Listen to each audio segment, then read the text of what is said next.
সম্প্রতি একটা ছবি সোশ্যাল মিডিয়ায় খুব বেশি ঘুরপাক খাচ্ছে। সেটা হচ্ছে ইংল্যান্ডের মাটিতে রোহিত শর্মা এবং সাকিব আল হাসানের ২ জনের কিন্তু দেখা হইছে। ২ ক্রিকেটের কিংবদন্তি, ২ দেশের ২ কিংবদন্তি। তাদের কিন্তু ইংল্যান্ডে দেখা হইছে। ২ জনকে একসাথে করমর্দন করতেও দেখা গেছে ছবিটিতে। ছবিটা দেখে যেমন আনন্দ লাগছে তেমনই কিন্তু দুঃখ লাগছে। দুঃখ লাগছে এই বিষয়টা ভেবে যে এই ২ কিংবদন্তি ২২ গজে হয়তোবা আর কখনোই দেখা হবে না। ২২ গজে তাদের মাঝে যেই বন্ধুত্বপূর্ণ সম্পর্ক ছিল, যেই ক্রিকেটীয় লড়াই ছিল, সেটা হয়তো ক্রিকেট প্রেমীরা এবং ক্রিকেট বিশ্ব আর কখনো দেখতে পারবে না। সেই অধ্যায় হয়তোবা শেষ হয়ে গেছে। তাই তো তাদেরকে লন্ডনে এভাবে একদে দেখে ক্রিকেট প্রেমী দর্শকরা এত উত্তেজিত হয়ে গেছে। এত আনন্দ ঘন মুহূর্ত তাদের মাঝে বিরাজ করতেছে। যাই হোক, এই ২ দেশের ২ কিংবদন্তি কিন্তু ২ জনই রাজনীতির শিকার। এই মুহূর্তে ক্রিকেট থেকে তারা রাজনীতির শিকার। একজন দলীয় রাজনীতির শিকার, সেটা হচ্ছে সাকিব আল হাসান, এবং রোহিত শর্মা সে কিন্তু ক্রিকেটীয় মানে ক্রিকেট বোর্ডের যে রাজনীতি সেইটার শিকার। এটা কিন্তু খুব ভালোভাবেই রিসেন্টলি আপনারা বুঝতে পারতেছেন।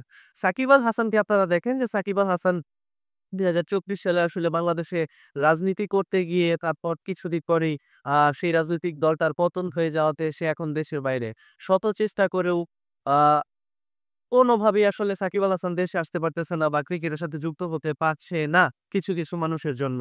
রাজনীতির শিকার হয়ে সে আজকে দেশ ছাড়া এবং দেশের ক্রিকেটে মানে ইন্টারন্যাশনাল ক্রিকেটের সাথেও যুক্ত হতে পারতেছে না এই মুহূর্তে।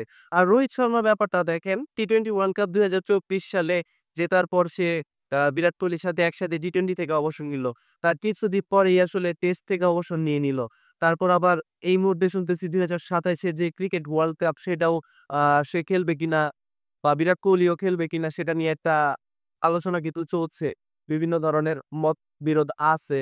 অলরেডি শোনা যাইতেছে তারা খুব শীঘ্রই ওডিআই থেকেও আ অবসর নিয়ে নিবে।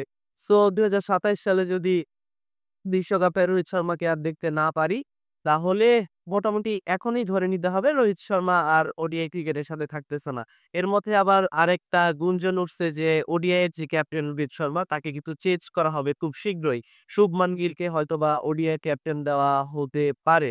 মানে শুভমান গিলকে নেওয়ার চেষ্টাই করা হচ্ছে। কিন্তু রোহিত শর্মাকে যদি ইন্ডিয়ার ওডিআই এর ক্যাপ্টেন থেকে সরানো হয়, সেক্ষেত্রে সবচেয়ে বড় দাবিদার হচ্ছে শ্রেয়াস আয়ার।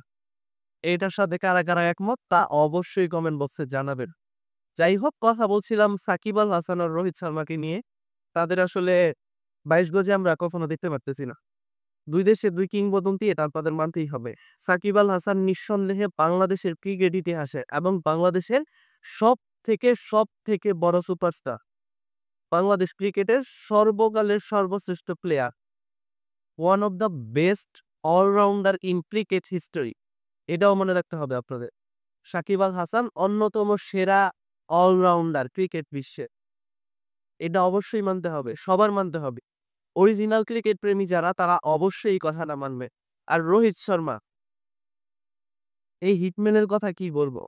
ক্রিকেটে রোহিত শর্মা যা দিয়ে গেছে সেইটা পূরণ হতে কত শত বছর লাগে সেটা এখন দেখার পালা। যাই হোক, এই ২ জন মানুষকে একসাথে দেখে খুবই ভালো লাগলো। দেশের মাটিতে না হোক বা ২২ গজের মাটিতে না হোক, তারা তো সুদূর ইংল্যান্ডে গিয়ে এক হতে পারছে। একসাথে করমর্দন করছে। ছবিটিতে যা দেখতে পারতেছিলাম আরকি আমরা। এই জিনিসটা দেখে খুবই ভালো লাগছে। আশা করতেছি ২২ গজে আর ১ বার ২ বার হলেও তাদেরকে আমরা দেখতে পারবো। তারা মুখোমুখি হবে। তাদের ২২ গজের যে বন্ধুত্ব সেটা আমরা দেখতে পারবো। তাদের ২২ গজের মাঝে যে ক্রিকেটীয় লড়াই সেইটাও আমরা দেখতে পারবো। এই আশা রেখেই আজকের ভিডিওটা শেষ করতেছি। দেখা হবে নতুন কোনো ভিডিওতে। ততক্ষণ পর্যন্ত সবাই ভালো থাকুন, সুস্থ থাকবেন। আল্লাহ হাফেজ।